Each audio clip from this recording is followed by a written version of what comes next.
já veio almoçar.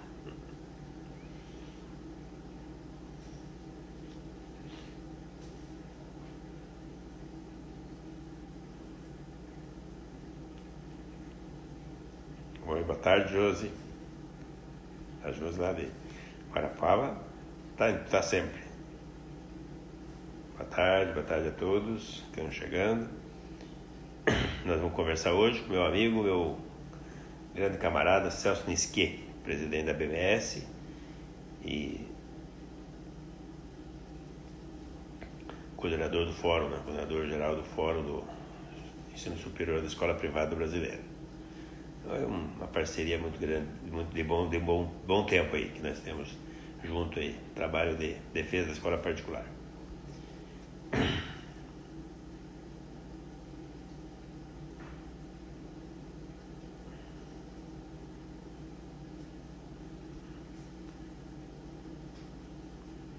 Aguardando ele, o Celso se aparecer. Olá, oi, Amabile.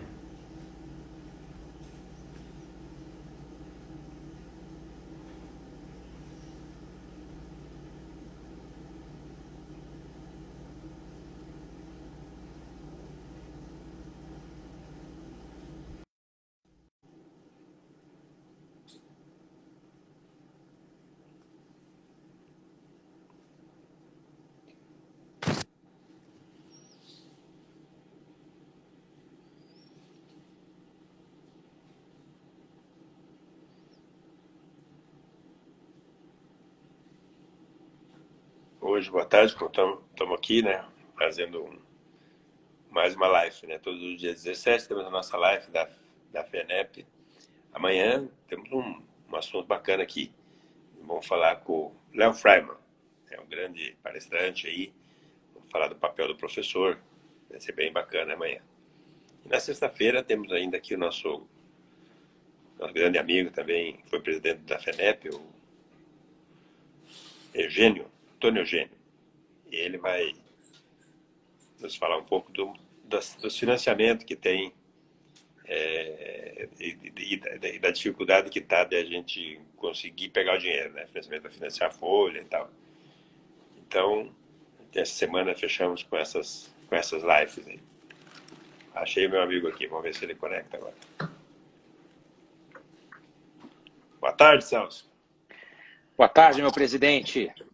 Tudo Você bem, tá Ademar? bom? Eu tô ótimo. Você não pode deixar a barba crescer, rapaz. A barba diz que Rapaz, aumenta a potencial de transmissão do coronavírus. você sabe que me disseram que os rabinos estão ganhando muito dinheiro agora nessa quarentena, né? Com aconselhamento espiritual. Então eu quis ficar com cara de rabino. Ver se eu tenho uma fonte extra aí de rendimento. É só uma experiência, né? É só uma experiência. Tá certo. Esses momentos são os momentos interessantes, né? Bom, Celso, queria, a primeira coisa, evitar esperar uns minutinhos, né? Que a gente começa às 5 horas, esperar uns 5 minutos aí, 3, 4 minutos, para o pessoal ir entrando, né? E a gente vai trocando, batendo um papo aqui. Mas daqui é muito simples, a ideia, a gente começou fazendo essas lives, e a ideia é assim, é mostrar as caras, né? Da meia dúzia, como eu digo, de pessoas que lutam todos os dias em defesa da escola particular brasileira. Então, a gente é grande, tem muitos alunos, né? Tem 15 milhões de alunos, a gente representa um monte de instituição, um monte de famílias, né? Que passam para nossas escolas todos os dias. E nós temos aqui, assim, presidente de sindicato, associação, presidente, né, da federação, se juntar tudo dá umas 50 pessoas, né? A gente falou aqui com tanto deles, não falamos com todo mundo ainda. Então não são tantas pessoas que lutam todos os dias, gente por muitos anos, né? E lutam a vida toda em defendendo uma categoria determinante, fundamental para a educação brasileira. Então a nossa intenção aqui é muito simples, né?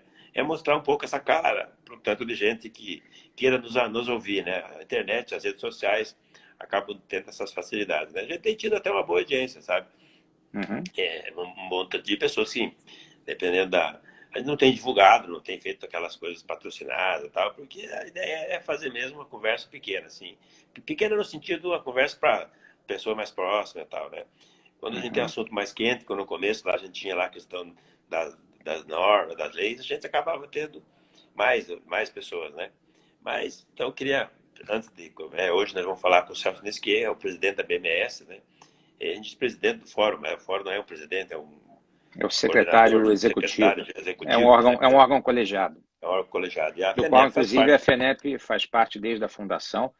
Ela é representada pela nossa guerreira Amabile, que faz um trabalho belíssimo, inclusive, de luta em prol do setor da educação básica e da educação superior. Está aqui, inclusive, assistindo essa live que eu vi.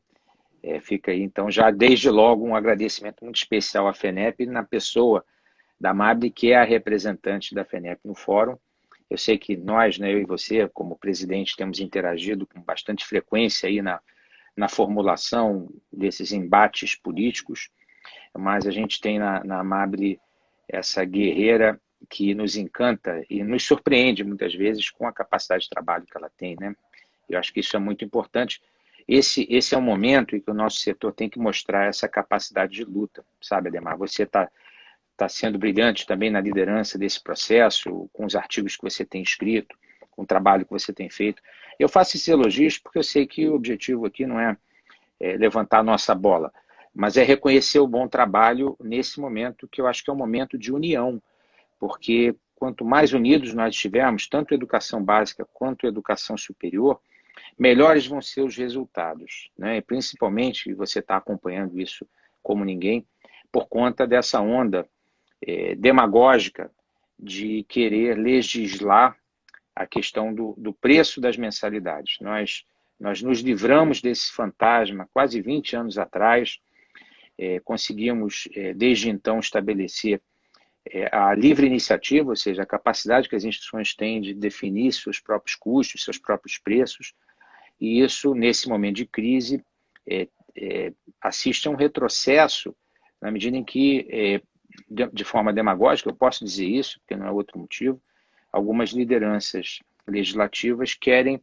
estabelecer por decreto o preço que nós temos que cobrar, sem nenhuma consideração com relação aos custos, aos investimentos que estão sendo feitos na transformação das aulas para as atividades remotas, investimentos em tecnologia que são importantíssimos. Então, nós estamos combatendo isso junto com a FENEP, no Congresso Nacional, nas casas legislativas. É uma luta diária, porque nós temos que levar o bom senso, né? E nesse momento de crise, o bom senso é o primeiro que se sacrifica, né?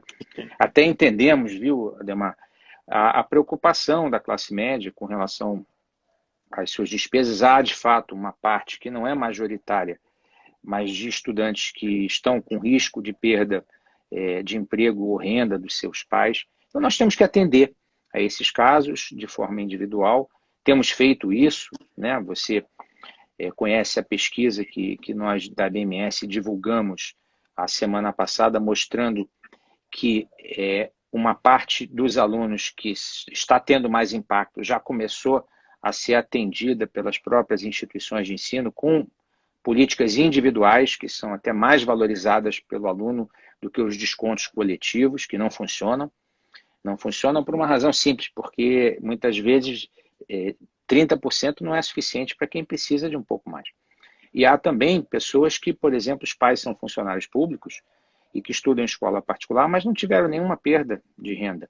E aí não é justo que eles tenham um desconto com o argumento do momento econômico do país. Então, nós temos que levar o bom senso, e isso a gente tem feito com muito empenho, e a FENEP tem sido fundamental nessa luta, irmanada aí junto com o Fórum e com as entidades de educação superior. A gente falou bastante aí com todos os presidentes dos sindicatos, que são nossos guerreiros aí nos estados, né? E que fazem esse enfrentamento. E tá bem bonita a briga, né? Agora, o que acontece, assim, o pessoal fala de inadimplência, a própria imprensa, né? Fala, porque tem uma crise e tal. Eu falei, olha, mas a gente nunca teve problema de administrar inadimplência. A escola privada sempre é o único setor no Brasil que ela tem que entregar o semestre ou o ano letivo, mesmo que o pai não pague. Ou seja, entrega e depois negocia e acerta. Não é uma coisa assim que seja novidade para nós. É lógico que agora tem uma crise muito maior, que impactou bastante toda a classe média toda, né? Nós temos 30 milhões de pessoas que são pais das nossas escolas, né? 30 milhões de pessoas, um terço da força de trabalho, é toda a classe média brasileira, né? Então, é natural numa crise desse tamanho, onde parou tudo de repente, né? Eu costumo dizer que a coronavírus pega as pessoas, né? Algumas pessoas, pega o salário das pessoas, mas não pegou nenhum boleto, né? Então fica difícil para as pessoas, né? Elas acabam tendo bastante, ficando desesperadas, e tem uma série de aproveitadores, né? E, como você falou, os demagógicos aí, que são os políticos, né? Aí a gente já você fez uma abertura, eu queria que você falasse um pouco da tua trajetória, Celso, já que a gente já tem agora já um pouco mais de pessoas aqui, né? Da onde é que você vem e tal, se apresente um pouco aí, e fale um pouco mais do ensino superior, que a gente falou bastante, está tendo uma crise grande na educação infantil por natural das escolas pequenas, perderam 20 alunos, 15 alunos, e aí isso inviabiliza muitas vezes uma escolinha, né? Mas aqui eu queria trabalhar um pouco aqui com nosso pessoal a questão do ensino superior, a questão do ensino remoto, como você falou, como é que isso está. A gente teve falando com algumas pessoas, mas você conhece bem esse processo. A questão dessa discussão politiqueira aí das mensalidades e tudo mais, eu acho que estão se metendo, a gente vai ter que se defender, vai ter que administrar e o negócio é que a gente precisa continuar mantendo a qualidade da educação e É vamos isso. continuar mantendo, que a gente sempre manteve, né? Esse é o Então, grande desafio, né? a E palavra é assim, sua.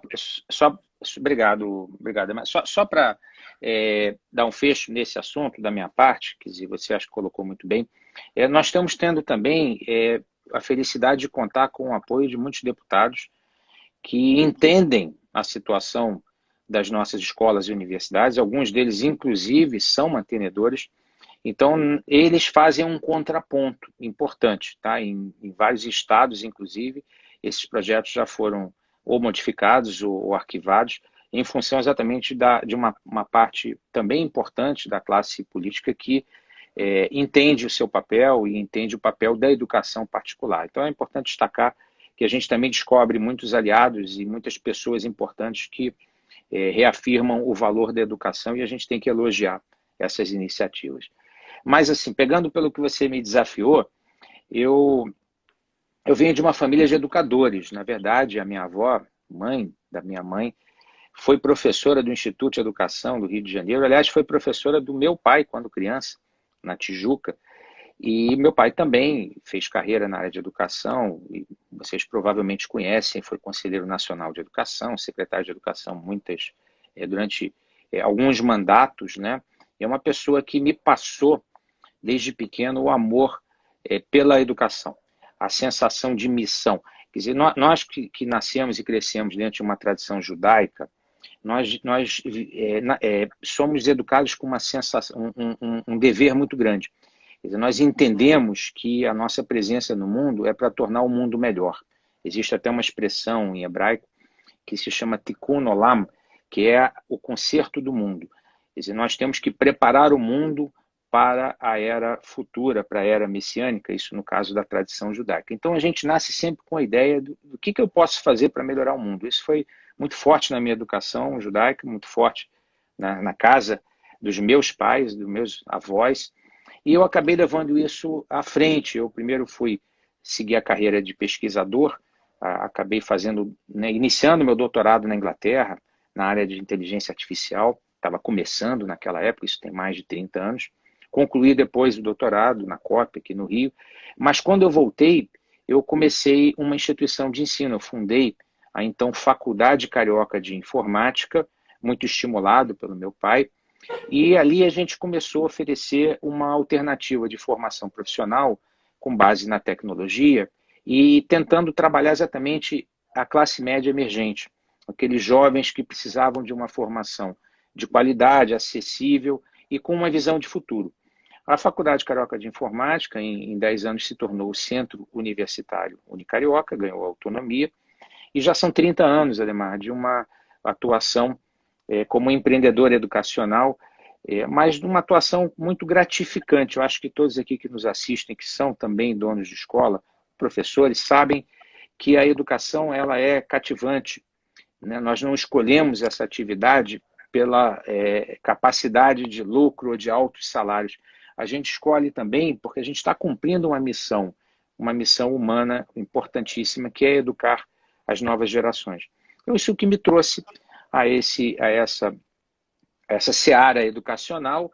Eu acabei assumindo funções no Sindicato das Mantenedoras do Rio de Janeiro, que me tornaram representante do SEMERGE no fórum, onde eu pude conhecer também não só a atuação da FENEP, a AMABLE, mas outros dirigentes educacionais, e também, há um ano, assumi a presidência da Associação Brasileira de Mantenedoras, subindo no ombro de alguns gigantes, né, do Gabriel Mário Rodrigues, em seguida do Janguier Diniz, tentando unir o setor. O nosso setor ele é muito diverso, o que é bom.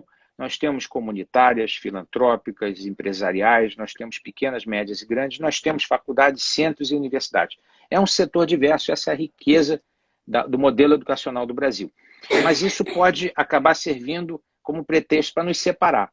Então, o mandato meu no órgão colegiado é para que a gente possa, respeitando as divergências, atuar de forma conjunta na valorização da educação superior particular. Quando nós começamos essa atuação, o Fórum tem 13 anos, a BMS tem já mais de 30 anos, nós não éramos respeitados, nós não tínhamos o tamanho que temos hoje. Hoje, para vocês terem uma ideia, a educação superior privada no Brasil, ela representa mais de 80% do total de estudantes. Ou seja, nós temos hoje a maioria do setor, quer dizer, são mais de 6,5 milhões de estudantes universitários estudando em universidades privadas, do total de pouco mais de 8 milhões. Então, isso cria para nós também uma responsabilidade muito grande, porque nós estamos formando 70% dos professores que estão atuando na escola pública e na escola particular. Nós estamos formando todos os profissionais, os médicos.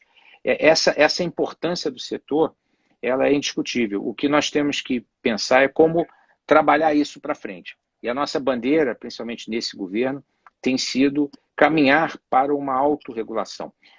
Vejam, autorregulação não é a saída do Estado da questão de fiscalizar e supervisionar a qualidade. Esse é um papel que a sociedade tem. Mas nós, pelas nossas ações, queremos mostrar que nós somos responsáveis suficientes para que a gente possa ter mais liberdade com responsabilidade. Então, o nosso desafio hoje, e temos tido uma boa interlocução com o governo federal nesse sentido, com o Ministério da Educação, é mostrar que o setor cresceu, está amadurecendo, está maduro e pode assumir responsabilidades com relação à sua própria gestão. Temos eu e você, né, Adhemar, debatido bastante esse assunto. Eu sei que esse é um assunto que te interessa profundamente também. Eu acho que esse é o momento, essas ideias estão começando a fervilhar. A FENEP tem atuado conosco, inclusive, no projeto do diploma digital, né? Um grupo que se formou de entidades para desenhar um projeto único para o diploma digital usando a tecnologia blockchain, que dá mais segurança e transparência ao processo. Então, nós estamos, nesse momento, apresentando esse projeto ao governo federal como uma maneira de mostrar, olha, nós estamos aqui, somos competentes, somos responsáveis, estamos unidos e queremos colaborar para que o setor possa exercer o seu tamanho, a sua liderança com a responsabilidade necessária, sabendo que o Brasil é um país com ainda muitas desigualdades e que nós, portanto, ainda temos um gap a percorrer importante. Mas, enfim, em síntese, esse é o desafio hoje que nós temos. Lá na ABMS, Adhemar, nós estamos muito envolvidos com a criação do que chamamos de ABMS 4.0. A ideia é pensar como uma associação, ou sindicatos, ou federações, o que é ser uma associação de entidades, de pessoas, de organizações no século XXI, à luz da transformação digital. E nós fomos atropelados pela pandemia. As crises, as guerras, os germes, eles aceleram o futuro, aceleram a transformação. E nós estamos percebendo que a ABMS 4.0 chegou mais cedo com as nossas reuniões de diretoria virtuais, que vocês também têm feito, com as lives, com os webinars, com as publicações digitais. Então, o futuro chegou para nós e o nosso desafio como dirigente de entidades é exatamente preparar para continuar ser relevante e importante para as nossas associadas nesse mundo digital. Muito bem. Bom, eu acho assim, a gente tinha, né, eu diria, vamos colocar um pouco o tempo, os verbos no tempo certo, né? Antes da pandemia, a gente tinha uma série de projetos, uma série de coisas que daria para se pensar em termos de trabalho. A pandemia veio, que você falou, na questão da tecnologia, mas ela deu está sendo acachapante para todo o setor produtivo, né, do mundo todo. Não é, ó, a gente fala daqui do Brasil, tem um impacto enorme, vai ser muito grande o impacto e tal, mas ele veio no mundo todo e está fazendo um estrago importante no setor produtivo, né? Eu estou terminando de escrever um artigo, vou te contar aqui para você não escrever com a mesma, você escreveu um como que eu falei que eu falei, Eu você não, escreveu, não dá assim. mas eu Vou nunca escrever vou um ter a artigo, tua competência, amigo. o A tua artigo é assim, competência é inigualável. como é que é? Não, não brinco. É, mas vão matar a galinha dos ovos de ouro, né? Vou fazer uma análise, vou estar terminando de escrever, que é mais ou menos isso que eu vejo, né? Essa pandemia, quando eu falo vão matar, eu falo o setor que vive do setor produtivo, de alguma maneira, no mundo, eles resolveram, mas no Brasil mais do que no mundo, eles vão matar o setor produtivo, né? Ou seja, está sendo trabalhado com muita competência no sentido de destruir os empregos formais, destruir o setor produtivo como um todo. Quer dizer, assim que passar, assim que essa pandemia arrefecer, que passar, talvez ela demore um pouco, vai sobrar muito pouca empresa, muito pouco emprego formal e tudo mais. Então, o que teremos será uma coisa muito complicada. Como é que o governo vai fazer para financiar? E essa é a questão da galinha dos ovos de ouro, né? A história dela é essa, né? O cara, um ovo por dia era pouco, ele chegou a um ponto que ele quis matar a galinha para poder comer todos os ovos, né? Para se aproveitar dos ovos. Então, eu acho que a impressão que eu tenho, né, que a gente deve ter um problema mais ou menos sério na questão econômica, né? E nós sabemos, né, e a história mostra que as crises atrapalharam bastante o nosso crescimento, porque educação no Brasil, que a educação pública, ela é muito sofrível, né? Você vê, enquanto o ensino superior brasileiro privado está fazendo ensino remoto, está mostrando, está tendo dificuldade para terminar aqueles cursos que precisa de laboratório, porque não pode funcionar, e o governo não deixa abrir. E poderia abrir um laboratório numa universidade que tem 30 mil metros de área construída. Não teria problema nenhum, né? Mas não deixam e ficam atrapalhando bastante. E as federais? Eles simplesmente foram para casa. Não tem nenhum tipo de trabalho remoto, não tem nenhum nada. Então, assim, no país onde a educação pública, a educação que deveria ser para todo mundo, ela não é levada a sério. Estou falando das universidades federais, mas se você olhar as colégios municipais, as escolas municipais que ensinam, faz a educação básica brasileira tão ruim, eles foram para casa e estão de férias. As crianças estão em casa, estão na rua, estão com cuidador, né? E não há assim uma preocupação, né? Eu costumo brincar que para muitas escolas públicas, né, o grande problema para eles são as crianças, né? Para nós são a solução, né? A gente quando não tem aluno na escola, a gente fica triste, né? E para esse pessoal as crianças atrapalham, né? Então, Uhum. é, eu É queria que preocupante você mesmo. eu queria que você abordasse um pouco essa questão da crise. Como é que você enxerga a questão aí desse ano e o ano que vem? Porque a gente tendo uma crise, é possível que nós tenhamos uma dificuldade de ter alunos, não porque não sejamos bons, né? As pessoas não podem pagar, né? Então, como é que você Eu, vê esse momento aí? então, eu acho que é um momento bastante delicado para todas as instituições educacionais. Mas deixa eu colocar num contexto, porque eu gosto de que as nossas opiniões sejam sempre muito ponderadas e contextualizadas para que as nossas decisões possam ser as melhores possíveis. Nós temos setores como a aviação, setor de hotelaria, restaurantes, que foram de 100 a zero de receita. O setor de educação caiu a receita, mas ela caiu a níveis que são ainda administráveis. Tá? Isso é uma bênção, mas é um desafio também, porque nós precisaremos nos adaptar a uma receita menor, seja por conta do aumento da inadimplência ou do financiamento, da facilitação que nós estamos fazendo individualmente para os alunos com situação mais difícil, seja pela perspectiva da recessão sendo mais prolongada, trazer uma redução na base de alunos. Então, nós temos na mão, pela nossa competência, pela nossa capacidade de adaptação, nós mantivemos 80% a 90% da receita, segundo a média que alguns têm feito do setor de educação superior. Isso é uma bênção, mas traz, como falei, o desafio. Que desafio é esse? Primeiro, proteger o caixa. O caixa é sagrado nesse momento, porque nós teremos que lidar com momentos incertos, eventualmente com investimentos maiores em tecnologia, eventualmente financiando uma parte desses alunos em situação de risco.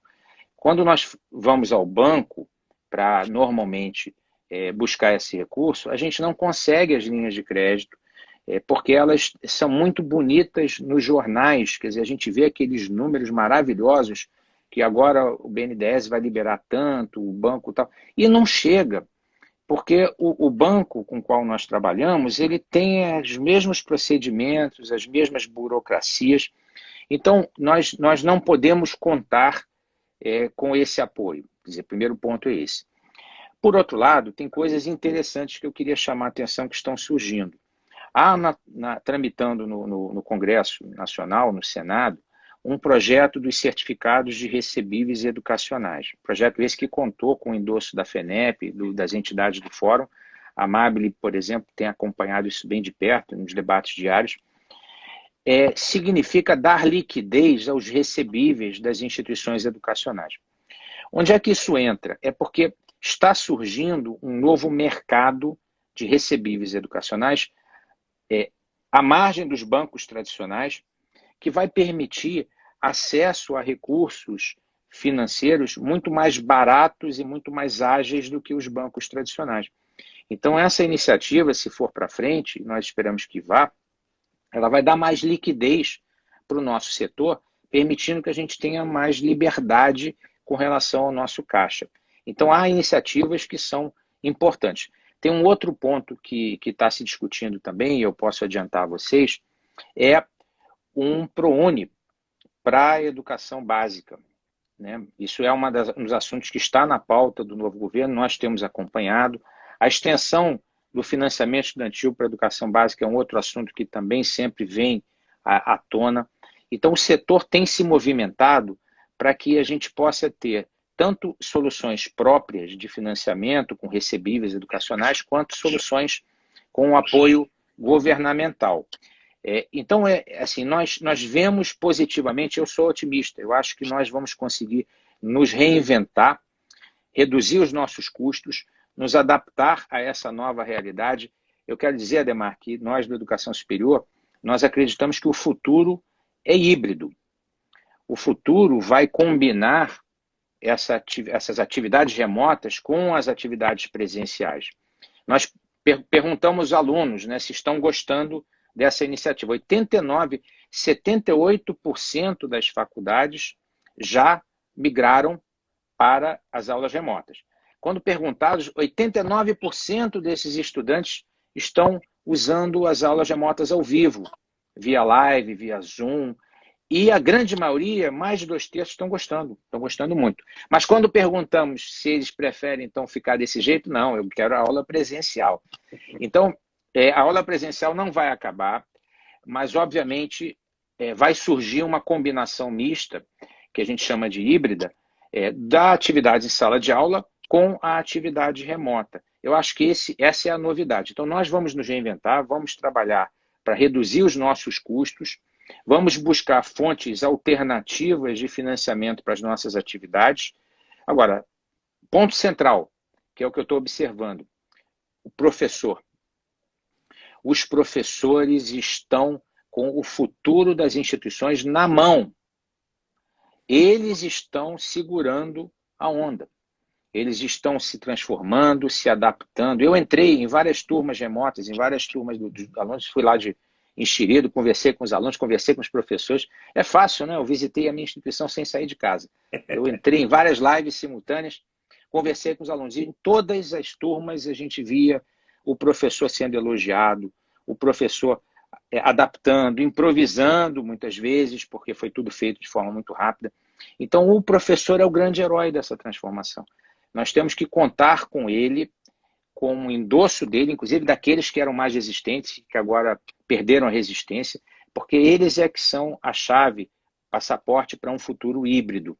Portanto, assim, para sintetizar, eu vejo o momento de crise, claro que é um momento também de oportunidade, mas a inovação e a capacidade de adaptação que nós tivemos para chegar até aqui vai nos levar até a outra ponta, que vai ser uma escola híbrida, uma escola mais sintonizada com a tecnologia, uma escola mais criativa nas suas fontes de financiamento. Eu acho que é isso que vem aí no nosso futuro, e eu acho que a FENEP faz muito bem de colocar esses debates em discussão e ouvir os sindicatos, os diretores, os professores também, porque eu acho que esse futuro é um futuro para a gente construir junto. E queria dizer também, Ademar, sem tomar todo o tempo aqui na discussão, já que é um debate, a integração com a educação básica, e a educação básica e a educação superior é fundamental. Quer dizer, eu acho que essa união que nós estamos tendo na atuação política, ela é definitiva, nós temos que jogar juntos. Como eu falei, nós formamos mais de 70% dos professores. Quer dizer, os nossos currículos precisam estar sintonizados com essa realidade das escolas. Né? Da mesma forma, nós recebemos os alunos do ensino médio. Então, eu acho que essa integração ela precisa acontecer. Né? E ela é fundamental para o sucesso do sistema educacional brasileiro como um todo. Bom, e essa provocação eu já te fiz faz um ano, né? Que nós precisamos conectar a questão pedagógica, né? O aluno da educação infantil do interior do Paraná, do interior do Amazonas, quando ele chegar na idade de ir para a universidade, ele tem grande possibilidade de ser um aluno do ensino superior privado. E aí, o que o ensino superior, na verdade, está fazendo hoje para esse cara? Pouco, tem que achar um jeito de fazer mais, né? Mas, na verdade, assim, as demandas são muito grandes, e aí eu concordo com você exatamente na colocação. A gente está trabalhando junto, está buscando se defender e atacar e fazer o que é possível fazer. E acho que esse é o caminho, é uma construção. A gente não pretende, não tem a pretensão de terminar nada, é simplesmente dar continuidade a um processo de evolução que vem acontecendo há muitos anos. A escola privada, a CENEP tem 30 anos, a BMS tem outros 30, né? E nós não estamos aqui porque nós não nasceu com a gente. A gente eu tenho sempre dito isso, né? Eu tenho o privilégio de estar numa federação, de ser presidente de uma federação e trabalhar muito para liderar um monte de gente competente que construiu e reconhecer as pessoas que lutaram atrás para chegar até aqui, né?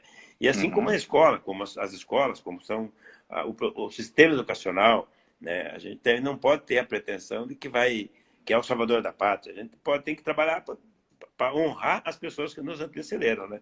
Perfeito, eu acho que eu e você, nós temos muito essa característica, né? E muita gente que está com a gente também. Eu concordo absolutamente com o que você disse. Eu fiz a provocação da questão da crise, mas eu concordo absolutamente. Eu tenho dito isso para as pessoas. Falei, ó, você tem um setor que vai ficar, quem não quebrar, né? Porque bastante escolinha pequena vai quebrar e tal. Mas que tem um setor que vai ter mercado ano que vem, nos próximos anos, esse setor se chama escola privada. Não tem jeito. As pessoas, mesmo com o coronavírus, mesmo que tenha, com tudo, elas vão continuar tendo filho. Vão continuar precisando formar seus filhos. Vão continuar procurando alguma instituição séria para matricular, para investir na educação do seu filho. E assim, isso está na escola privada, está comprovado. Essa educação básica brasileira privada é uma educação de primeiro mundo. Isso é o resultado do PISA que comprovou a pouca discussão de qualidade que a gente sempre ficava sendo questionado, né? Então, assim, eu concordo absolutamente com você. A crise, todas as crises, elas vêm para separar os homens dos meninos, né? Mas eu penso assim, Ademar, mas eu lembro, concordando contigo, que a consequência prática de um período de recessão que vai se seguir à pandemia é a maior concentração do mercado. Então, essa é uma realidade com a qual nós vamos ter que lidar, tanto na educação superior quanto na educação básica. E para isso, o que é importante? A reflexão importante das escolas, né? Principalmente as pequenas e médias, que talvez estejam com um desafio muito maior. Inovar na oferta de serviços dos seus diferenciais. Eu acho que um pai escolhe hoje uma escola, um jovem escolhe uma universidade, muitas vezes com um objetivo pragmático. Eu quero um diploma, quero me formar. Mas ele fica e permanece pelo acolhimento que ele recebe, pelo contato humano, pelos diferenciais do relacionamento humano. Porque tecnologia vai virar commodity, todo mundo vai ter uma plataforma, todo mundo vai ter um conteúdo digital, isso é commodity. Agora, aquele contato, aquela formação que muitas vezes não é a formação propedêutica tradicional, ou seja, não é o conhecimento, mas é a habilidade, é a capacidade interpessoal, são as chamadas habilidades socioemocionais. Isso é muito importante como diferencial do projeto pedagógico da instituição. Então, se a instituição puder refletir sobre o seu projeto pedagógico, para sintonizá-lo ainda mais com a expectativa da sua comunidade, do seu público, e agir nesse sentido de acolhimento, ela foge dessa padronização que leva à concentração de mercado. Quer dizer, vira um grande McDonald's da educação. Nós temos que fazer aquele restaurante gourmet, aquela coisa que você vai porque você sabe que vai comer a comida que você gosta, com acolhimento, porque o mercado de refeição leve vai estar cheio. Acho que a gente tem que pensar assim, a nossa instituição tem que ser atraente, dando, obviamente, o que a pessoa precisa, que é uma boa formação, mas com um jeitinho próprio.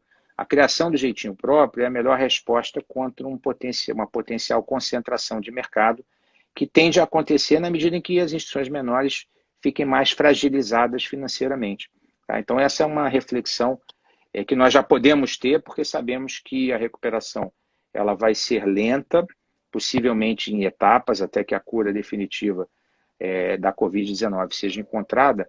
Nós temos que nos preparar para uma recuperação lenta e uma volta intermitente.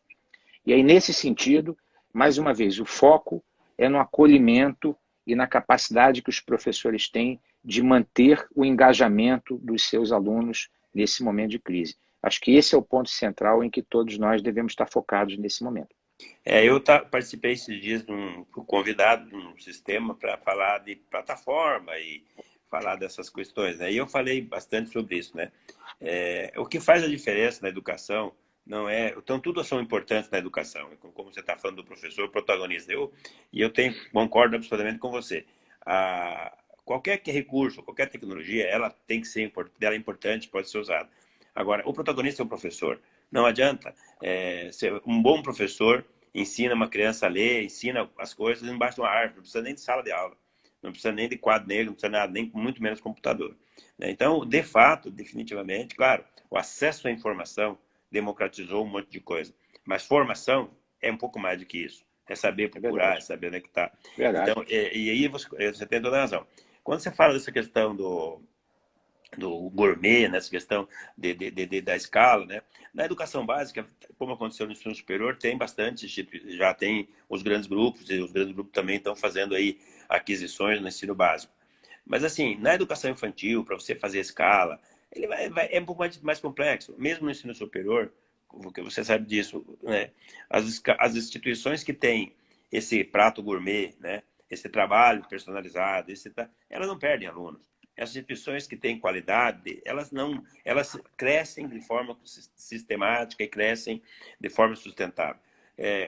A questão do mercado vai ser assim, como eu digo, quando me perguntam nessas coisas, a imprensa sempre gosta de perguntar, o que você acha? O cara está ganhando 1 bilhão, distribuiu 1 bilhão. Eu falei, educação é um bom negócio, rapaz.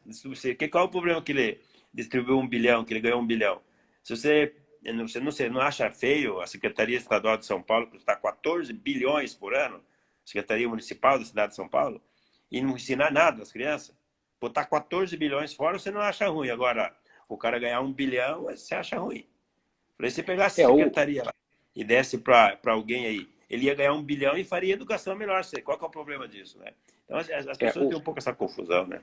O impacto de uma educação de má qualidade, ele é cruel, porque ele é um impacto para o resto da vida da pessoa, né? E é em cadeia, porque muitas vezes uma pessoa que não teve uma boa educação acaba não estimulando os filhos a que busquem uma boa educação e assim por diante. Então, você colocou muito bem, as consequências de erros na educação pública ou particular, elas são colhidas ao longo do tempo e se acumulam de uma forma perversa.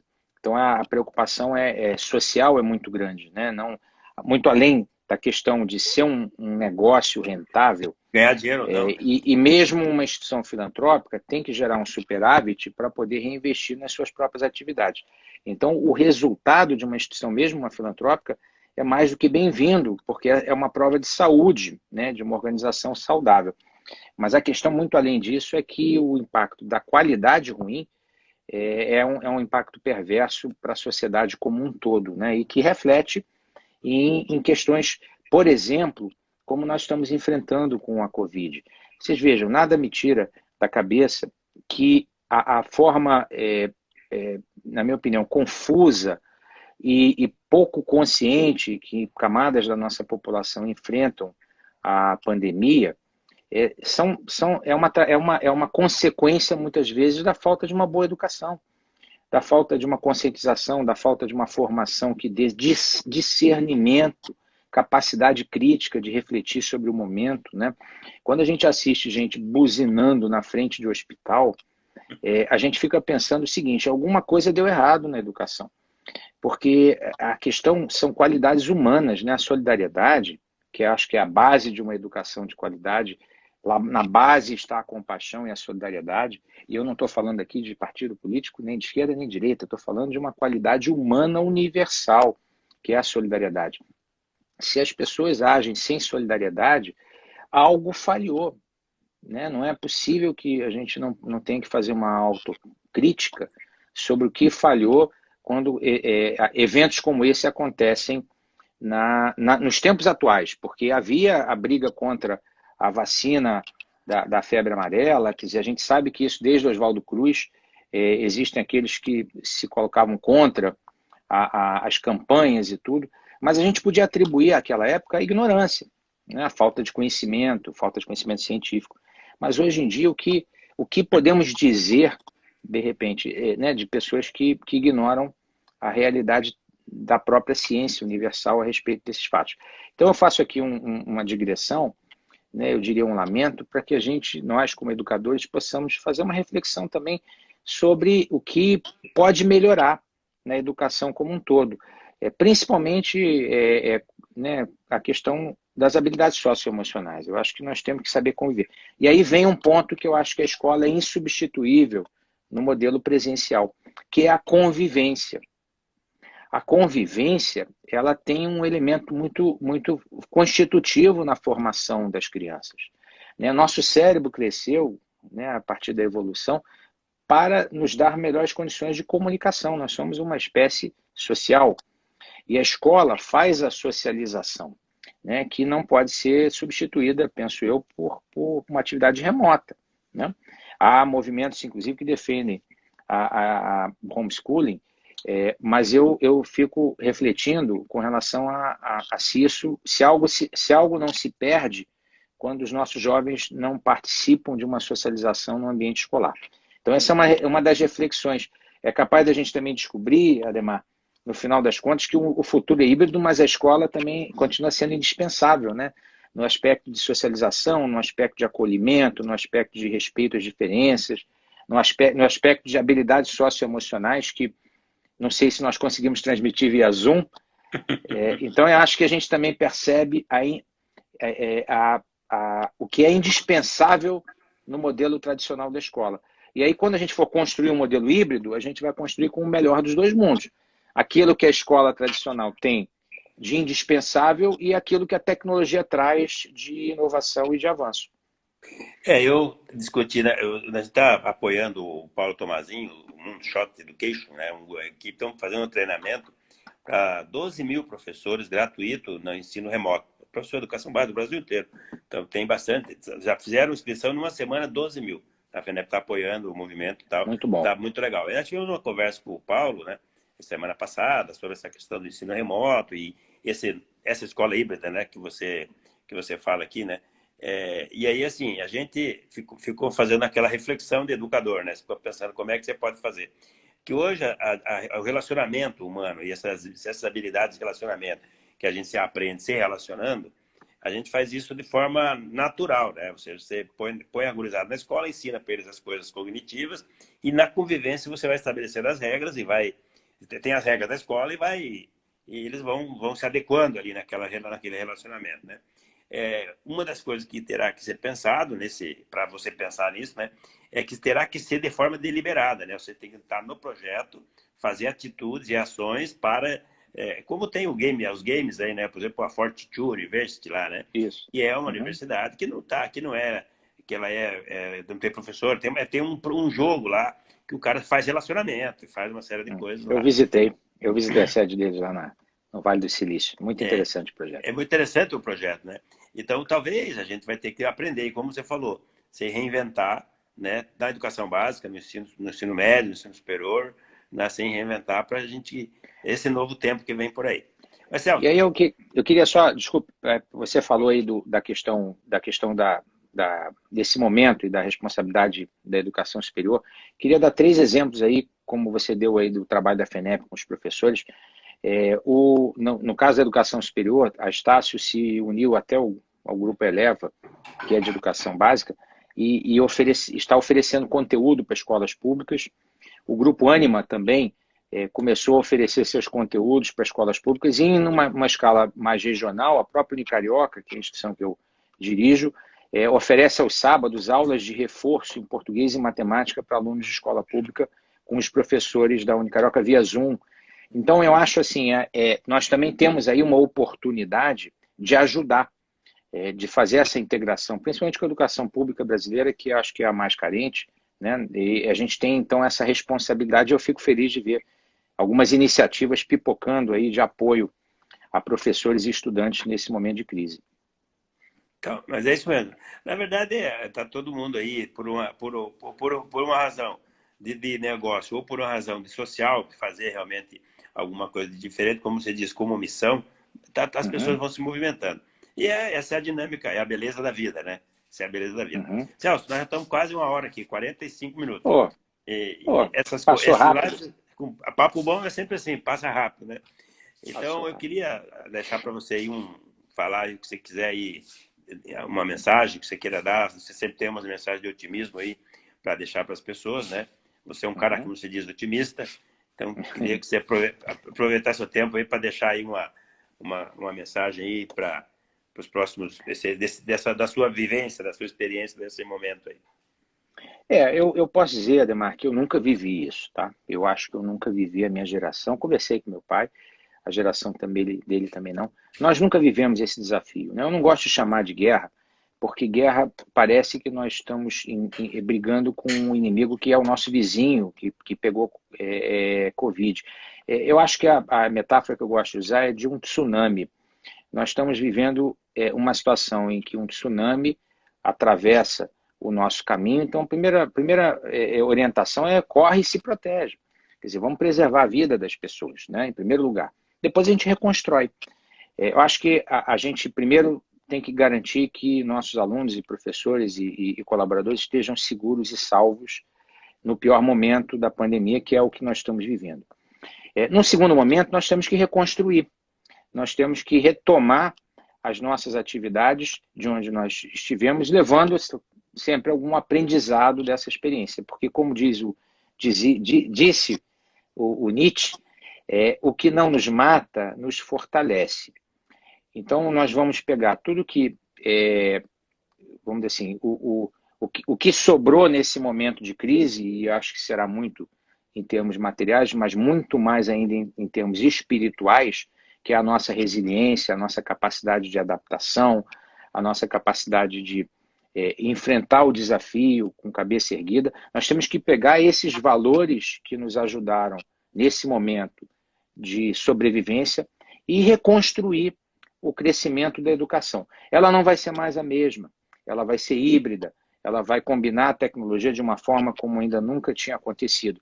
Mas eu acho que se nós tivermos valores humanos universais, como a solidariedade, a compaixão, o amor ao próximo, eu acho que nós vamos ter uma educação melhor ainda a partir dessa crise. Porque a crise, como eu falo, ela nos liberta também de certas crenças. Só para dar um exemplo, vocês vão entender, eu todo dia abro meu armário e olho assim, quanta coisa eu não preciso. Quanta coisa eu não preciso, quer dizer, por que esse acúmulo desenfreado? Olhem quantos livros eu tenho ali atrás. Eu vou conseguir ler aquilo tudo de novo? Eu não vou conseguir ler de novo. Então, eu acho que a gente precisa caminhar para uma vida mais simples, mais objetiva e mais humana. Eu acho que nós vamos sair humanos melhores dessa crise. E nós, como dirigentes de educação, Ademar, você e eu, nesse momento, nós temos a responsabilidade de conduzir o nosso setor para uma reconstrução mais sólida, mais solidária, mais compassiva, enfim, mais humana. Então é um grande desafio para o qual eu realmente estou muito otimista. Te agradeço muito a oportunidade de compartilhar esses momentos e essa discussão contigo. E eu concordo absolutamente com você. Eu já disse isso em outras oportunidades, né? Assim como o teu, eu digo isso para as pessoas. Esse é o meu momento, né? O momento no sentido... Esse é o meu momento, pessoal. É o teu também. E esse momento a gente precisa fazer o máximo, o melhor que a gente puder. Depois virão outras pessoas. Antes eram outras pessoas, né? Então, esse é o nosso momento. E eu fico muito feliz de você ter aceito o meu convite para a gente bater um papo. Prazer. Isso é o Celso Desquet, que a gente conhece, que todo mundo conhece.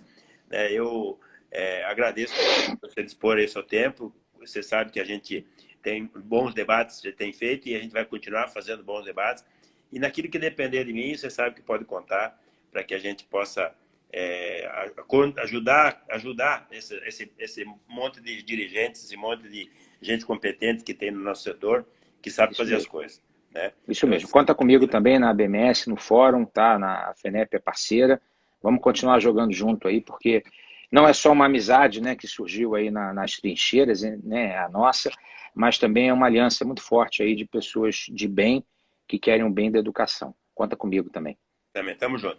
Então, muito obrigado aí, Celso. Quero agradecer a todo mundo por nos ouvindo. O Wilson Matos estava aqui agora há pouco. Não sei se ainda está. A Mabel também ainda está aqui. Quero agradecer a todos que nos ouviram e fizeram perguntas e tal. E amanhã estaremos aqui de volta. Amanhã teremos um educador, um palestrante, um cara famoso, vai falar de um tema mais de relacionamento e tal. Léo Freiman vai estar aqui. Então, Celso, ótimo. Obrigado aí, viu? Obrigado, parabéns pelo trabalho. Um abraço a todos aí, obrigado pela audiência. Tá bem? Forte abraço aí. Tá bom? Tchau, tchau. Obrigado, amigo. Até mais. Valeu. Tchau.